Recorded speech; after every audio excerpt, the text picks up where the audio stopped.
Briar Hollow was one of those quiet Vermont towns where nothing ever felt urgent.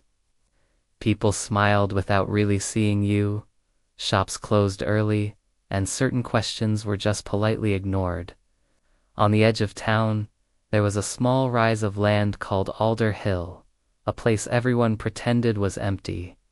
I'd lived in Briar Hollow for 3 months. Long enough to learn the one unspoken rule. Don't ask about Alder Hill. I'm Lucas Reed, 30 years old. I work as a property archivist, which is a fancy way of saying I document forgotten buildings for insurance companies and historical records. I like abandoned places. They have stories, but they don't argue back. My life is organized, predictable, or at least it was. Then the letter arrived. No return address. Just my name, written in neat, precise handwriting. Inside, a single, cryptic line. The house on Alder Hill will open tonight. I frowned. That had to be a mistake. There was no house on Alder Hill. I'd checked the maps, the records. The hill was empty land. But curiosity is a powerful thing. As evening settled over the town, painting the sky in shades of orange and purple, I grabbed my camera and notebook and started the walk. The path up Alder Hill wasn't really a path at all, just tall grass and loose stone. With every step, the air felt heavier, thicker, like the hill itself was holding its breath, pinning something down. When I reached the top, I stopped dead in my tracks. Because there it was, a house. Not a ruin, not a ghost of a building, but a perfectly intact home. Lights glowed warmly from behind drawn curtains. There was no rot, no broken windows, no sign of decay. It looked as if it had simply been waiting for me.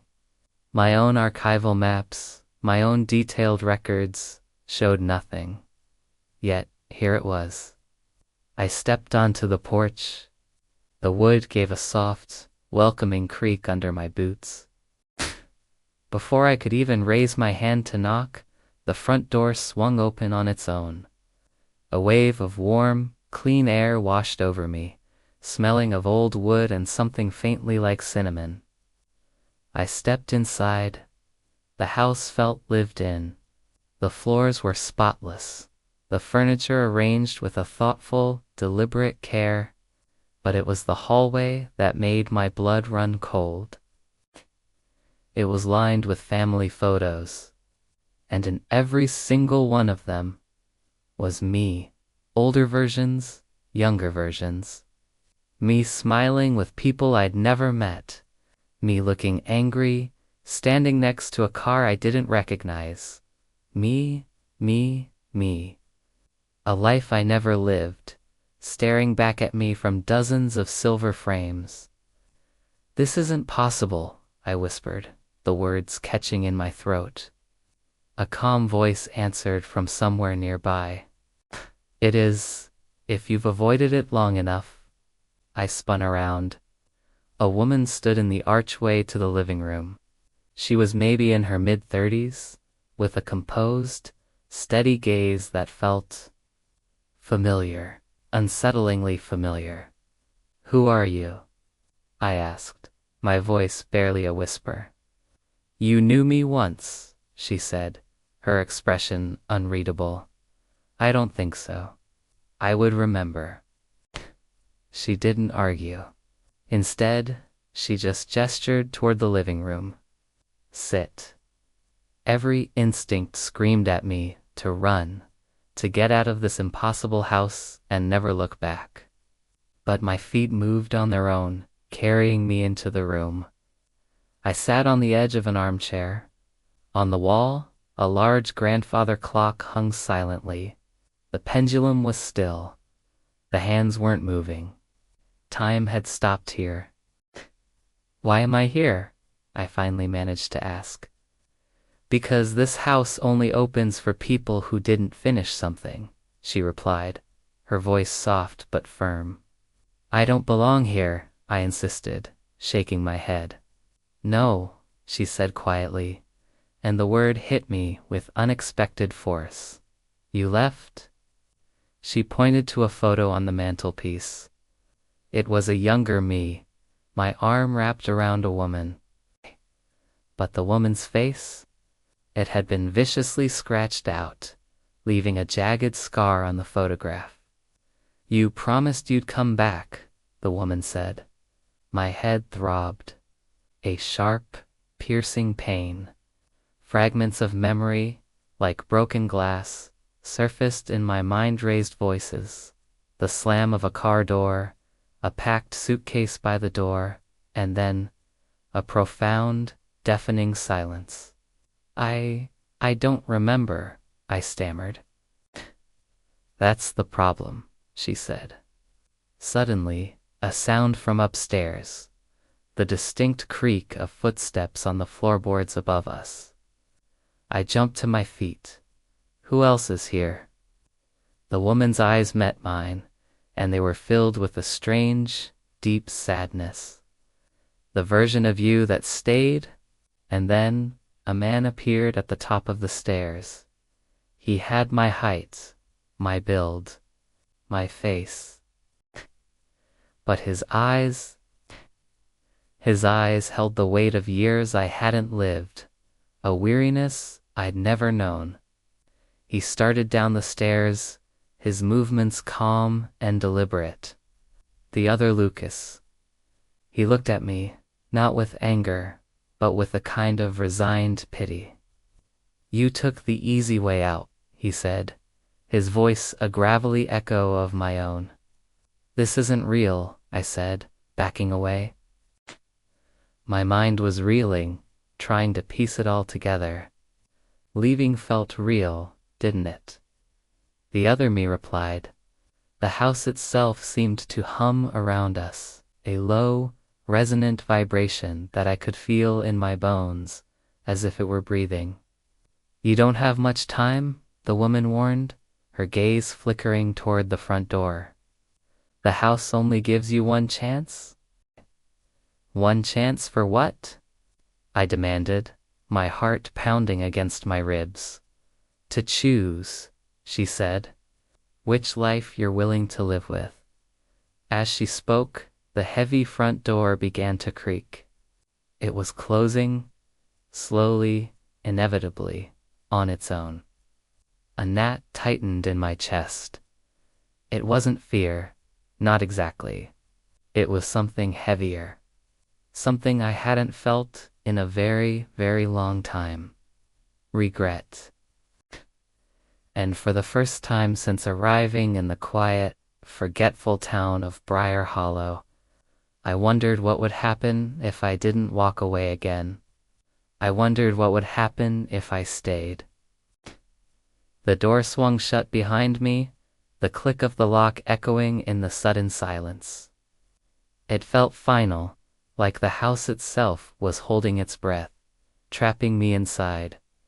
My heart hammered against my ribs as I turned back to the living room.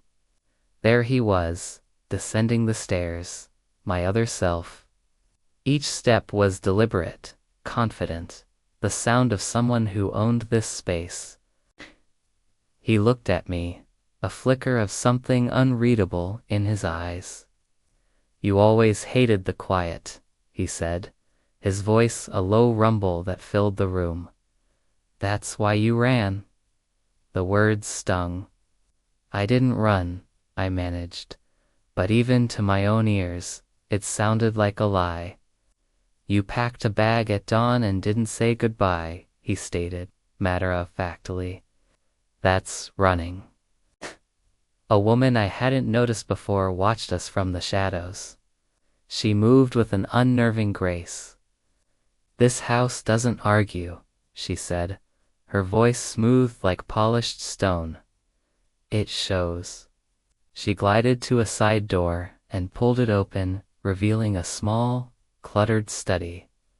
Curiosity pulled me forward, but I stopped dead in my tracks. The room was a monument to a life I'd abandoned. Notebooks and journals were stacked everywhere, papers piled high, all meticulously labeled by year, and it was all in my handwriting. Every single word. "What is all this?" I whispered, my voice tight. "Your life," the woman replied simply. "The one you didn't live." My other self picked up a notebook, flipping it open. "I kept writing," he said, his gaze fixed on the page.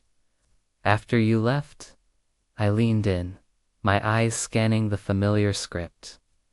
Dates jumped out at me, triggering faint memories. Events I'd willfully forgotten were detailed with painful clarity.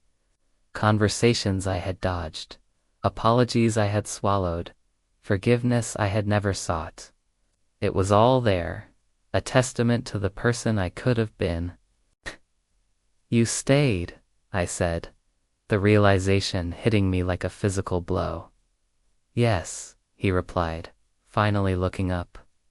"I stayed when it hurt. I stayed when it was uncomfortable. I stayed when it would have been easier to just disappear."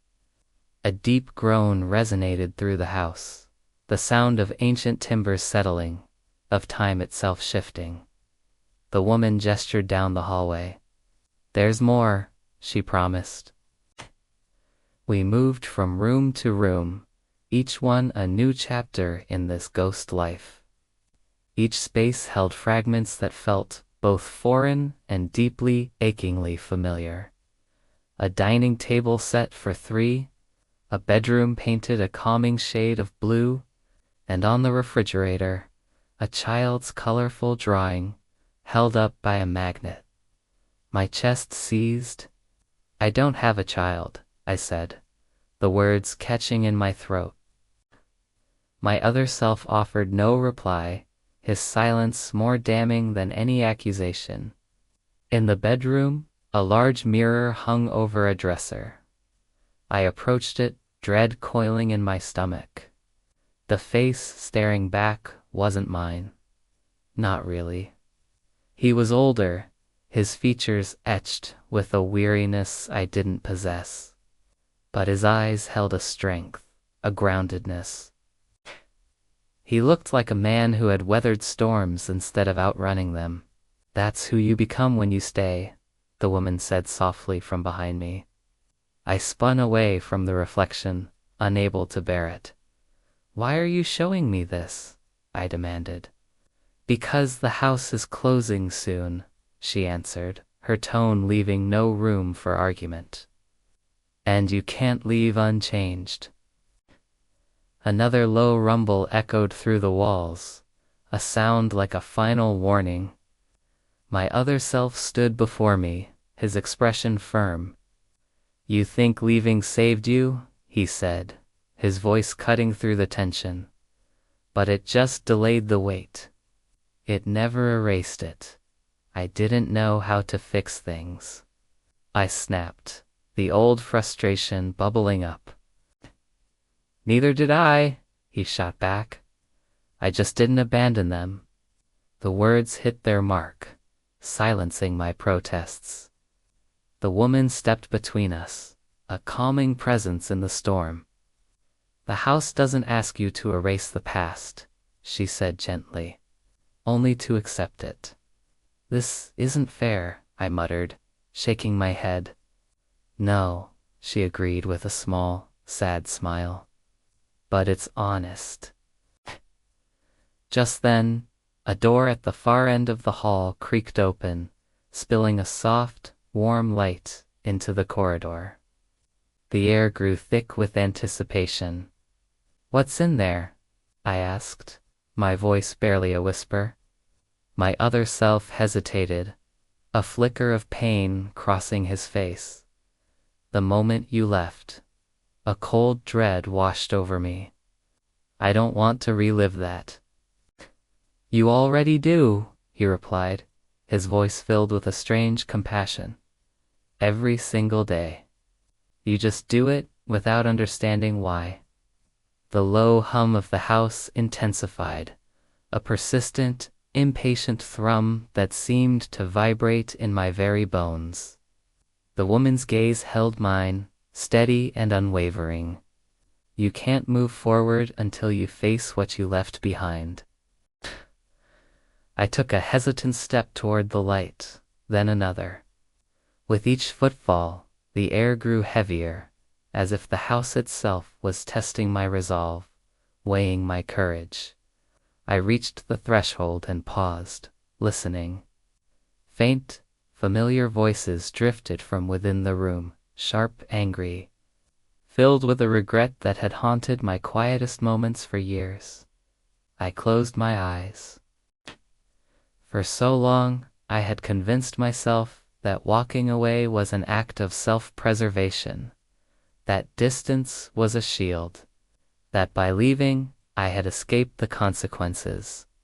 But standing here, on the precipice of the very moment I'd spent a lifetime avoiding, the truth was undeniable. Leaving hadn't protected me. It had fractured me. It had split me in two. I opened my eyes, took a deep breath, and stepped through the doorway. The door clicked shut behind me, and for the first time, the house fell completely silent. Thanks for watching. The sun refused to rise over the valley that morning. A thin veil of smoke hung in the air, a ghost of the fire that had torn through the ranch. The flames were gone, but the wounds remained etched into the wood and the earth. Ethan Cole stood at the edge of his land, a solitary figure against a gray horizon. He watched the distance with the stillness of a man who knew the storm hadn't passed. It had only paused to gather its strength. Inside the quiet house, Martha pulled a worn blanket tighter around her young son's shoulders. Sleep had been a stranger to them both. From the doorway, her voice was barely a whisper, afraid to break the fragile peace. "Do you think he'll come back?" Ethan didn't turn, his eyes fixed on the misty expanse. "Yes," he answered.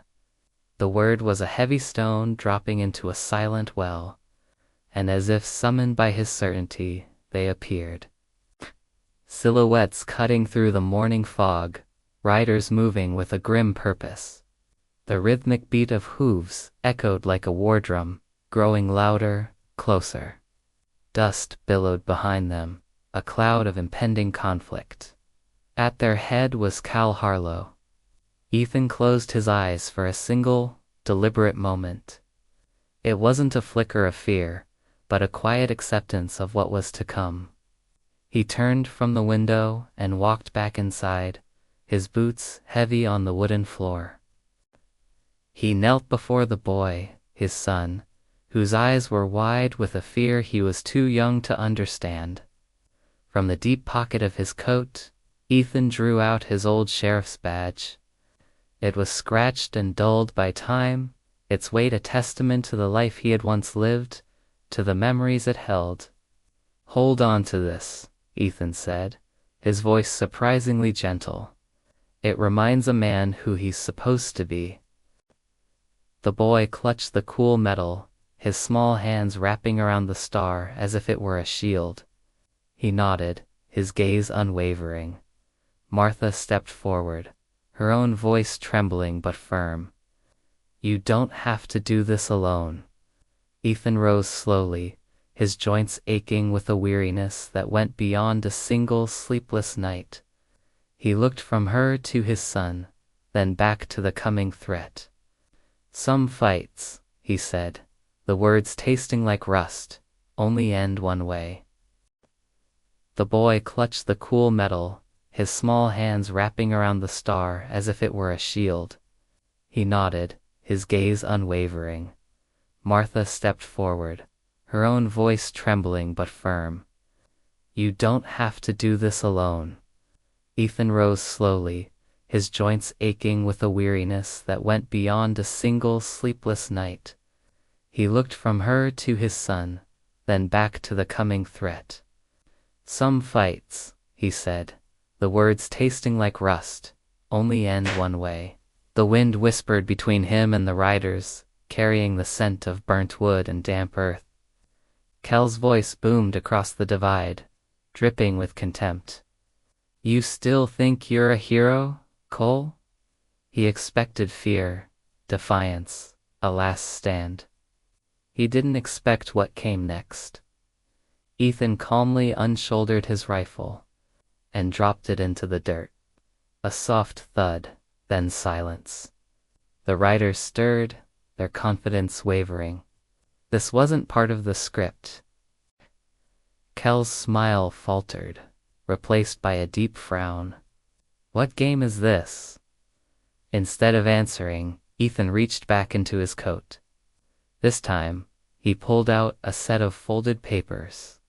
He held them up for all to see. "Your brother confessed before he died." Ethan's voice rang out, clear and strong, carrying across the field. "He admitted to burning this ranch. He admitted to killing innocent people." A wave of unease rippled through Cal's men. The story they had been told, the one that fueled their loyalty, began to crack. Some shifted their gaze, avoiding Cal's eyes. They hadn't known the full truth. Cal's face became a mask of stone. "He was a good man," he snarled. "He was protecting you." "No," Ethan replied, his voice cutting through the tension. "He was protecting his guilt." The wind picked up, whipping at their clothes, as if the land itself was passing judgment. A few of the riders subtly lowered their rifles. The foundation of their righteous anger had crumbled into dust. Seeing his power slip away, Cal's composure finally shattered. His rage exploded. With a guttural yell, he raised his own rifle, aiming it squarely at Ethan's chest. "You think paper erases blood?" From the porch, Martha screamed. The boy, seeing his father in peril, ran out from the house, the sheriff's badge still clutched in his hand. Time seemed to warp and slow down. The entire world held its breath. Then, a single gunshot shattered the silence. But it wasn't Ethan's gun. It wasn't even Ethan who fell. The shot came from behind Cal Harlow. One of his own men, his face a grim portrait of disillusionment, had pulled the trigger.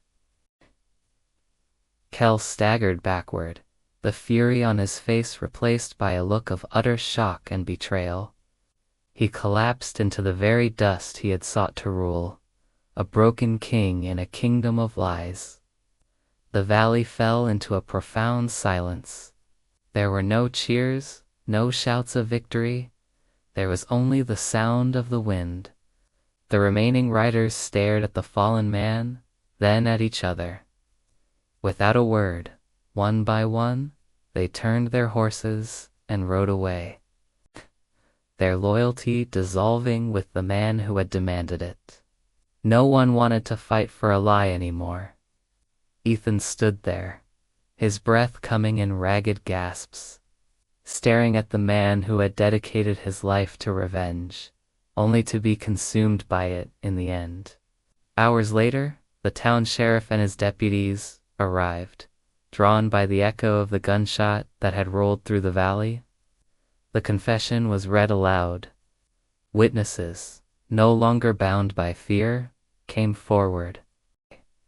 The truth, once buried, spread faster and further than fear ever could. By sunset, a real peace, not just a quiet one, had settled over the ranch. Ethan packed his saddlebags one last time. Martha met him by the repaired gate, the setting sun casting long shadows across the land. "You could stay?" she offered softly, her voice filled with hope.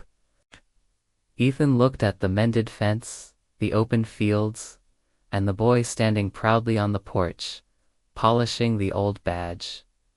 "This place deserves peace," he answered, his voice low, "and I've finally given it that."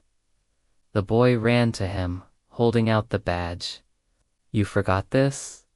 Ethan smiled, a genuine, tired smile. He gently pushed the boy's hand away. "No, you keep it," he said. "Be better than the men we had to become." He swung himself onto his horse. The sky was ablaze with orange and purple as the sun disappeared behind the hills. For the first time in years, the crushing weight on Ethan's shoulders felt gone. Not because he had won a fight, but because he had chosen truth over hatred. He turned his horse toward the open horizon and rode away. He wasn't running, not anymore. He was just moving forward. Behind him, under the twilight sky, the valley finally rested. Sometimes the bravest thing a person can do is not to fight another battle, but to end the cycle and simply ride away. Thank you for watching. If this story moved you, please consider subscribing for more.